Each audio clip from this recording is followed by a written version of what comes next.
가족들과 함께한 이번 여름여행은 이집트와 아랍에미레이트를 둘러보는 여정으로 짜여졌습니다.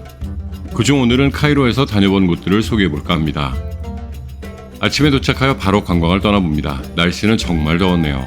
7년 전에는 이집트에서 가장 덥다는 시기인 7월 말에 왔었는데 그때보다 더 덥게 느껴집니다. 현지 사람들도 처음 겪는 더위라고 했습니다. 그래서 만사를 제치고 사탕수수 주스부터 마시고 시작합니다.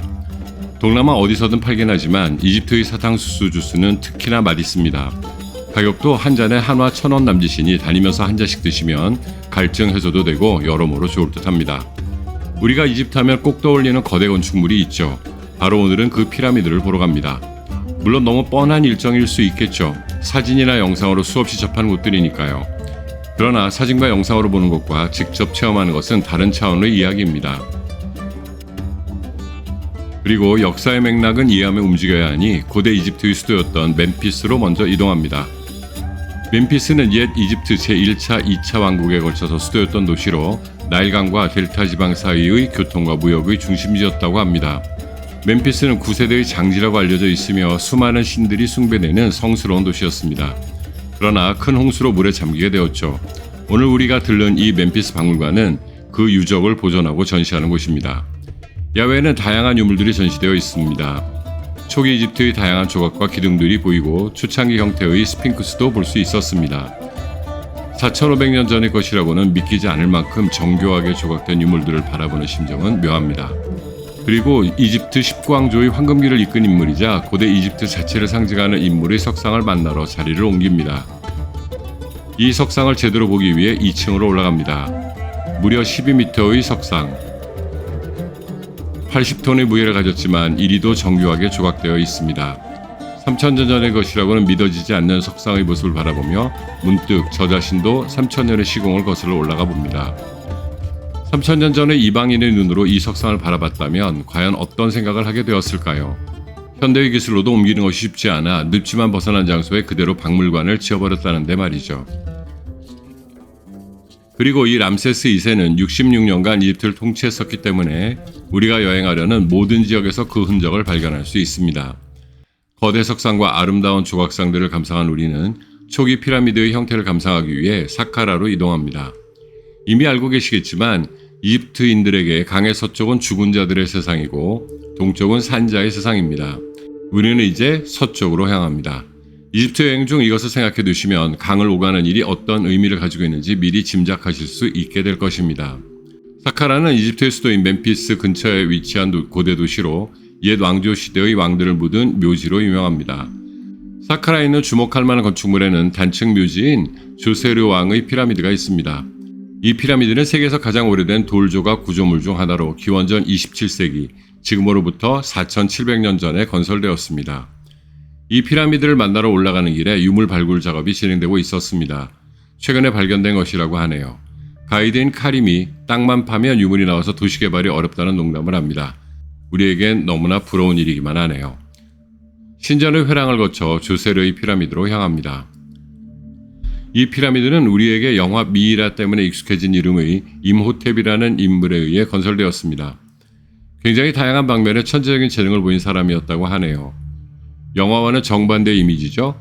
그에 의해 초창기 피라미드의 형태와 구조가 완성되었고 신전 건축의 양식도 결정되었다고 합니다. 계단식으로 만들어진 피라미드를 바라봅니다. 높이 62m에 달하는 조세르 왕의 피라미드가 4,600년의 세월을 격하고 제게 다가옵니다. 그 시기의 한반도에는 고조선이 있었습니다. 한국사에서는 신석기 시대 말기로 이야기되는 시기이며 빗살무늬 토기와 번개무늬 토기를 만들어 쓰던 시기죠. 이때 이집트인들은 62m의 피라미드를 쌓았던 것입니다. 그렇게 피라미드를 둘러보다가 피라미드의 북쪽에 이르러 그 유명한 세르답을 발견합니다. 이 안에 원래 있던 조각상은 도굴꾼들에 의해 훼손되었고 그나마 원형을 보존하기 위해 이집트 박물관으로 옮겨졌습니다. 지금 보고 있는 조각상은 복제품이죠. 다시 조세르 왕의 피라미드의 나머지 면들을 살펴보며 남쪽으로 이동합니다. 여기에는 우리가 직접 안으로 들어가 볼 수 있는 무덤들이 있습니다. 모두 역사적 의미가 있는 곳이니 천천히 둘러보시길 추천드립니다. 그중 우나스 왕의 피라미드가 흥미로웠습니다. 좁고 경사진 통로를 따라 내려가면 두 개의 방이 나옵니다. 그중 석관이 놓여있는 곳에 이르면 이렇게 불을 켰다가 껐다가 하며 이방이 가진 참된 모습을 보여줍니다. 두 개의 서로 다른 빛 투과율을 가진 석재를 사용하여 벽을 장식했죠. 더 신기한 것은 벽의 상형 문자와 형상이 많은 내용을 기록해 놓았는데 불을 끄면 또 다른 모습을 발견하게 된다는 점입니다. 이렇게 랜턴을 비스듬하게 비추면 기존의 조각된 내용 위에 양각된 형상들이 드러납니다. 4,500년 전의 기술이라고는 믿어지지 않는 모습에 연신 감탄만 하게 되네요.